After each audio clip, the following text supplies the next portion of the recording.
Anarchist has one of the lowest skill floors in the game, and also a pretty high ceiling. On top of that, there's also extreme point freedom. Anarchist is the quintessential armor gating deck, and armor gating is of course when you use a little bit of armor to block a lot of damage. Armor gating is an extremely fucked mechanic, but shouldn't really be nerfed because it's quite fun all things aside. Every build takes Bullseye because of just how strong armor gating is. Anyway, back to the topic at hand, Anarchist. Anarchist has two forms of armor gating. The one that comes from shooting enemies, and the one that comes naturally depending on your armor.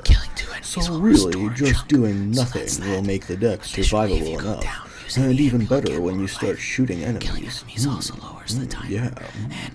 These two factors are why the deck is very nice to new players.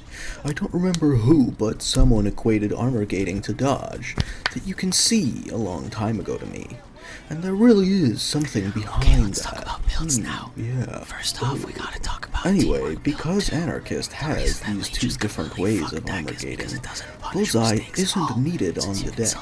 It will almost always line up with the damage timer, unless you aim exclusively. Change the self-revive.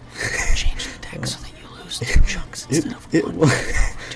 It will almost always just line up with the damage timer on Anarchist, unless you aim exclusively for bodies and then heads.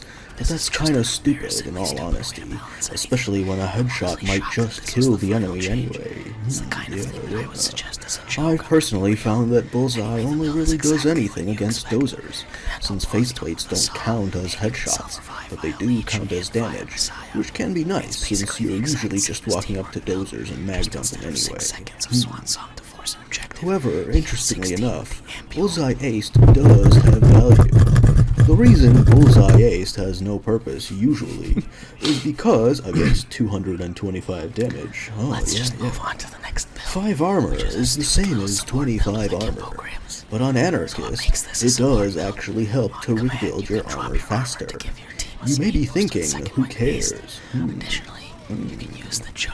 But in reality, there is a reason that every good Anarchist build sets up 2-shot armor, either via Convert or Iron Man and Frenzy. In combat, Anarchist gating will keep you alive. So the real question is, self-damage team. And out of combat, Bullseye Aced will help you prepare for 2 shots. And of course, the skill everyone knows and loves, Berserker. The idea of Berserker is that the lower your health, the more damage you do. It's like a sacrifice thing. Unfortunately, it's another case of the developers having no idea what they're doing, because Berserker is an overwhelmingly strong skill.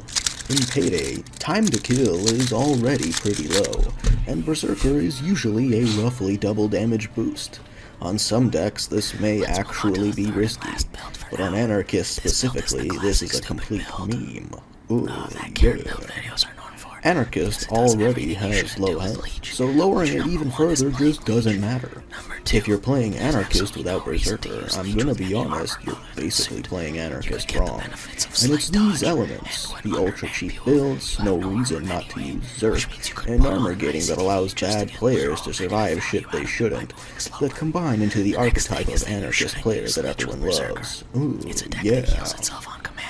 Your Bulletstorm, Berserker, low blow, unseen strike, body expertise players that use some mid-tier rifle to pretend like they're playing off-meta and not actually OP as shit. If they're in the middle of the player's skill bell curve, then they just run around and kill everything on the map, making them extremely unfun to play with. If they're a bit on the left of the bell curve, then they're still okay to play with, since they constantly overextend and die over and over.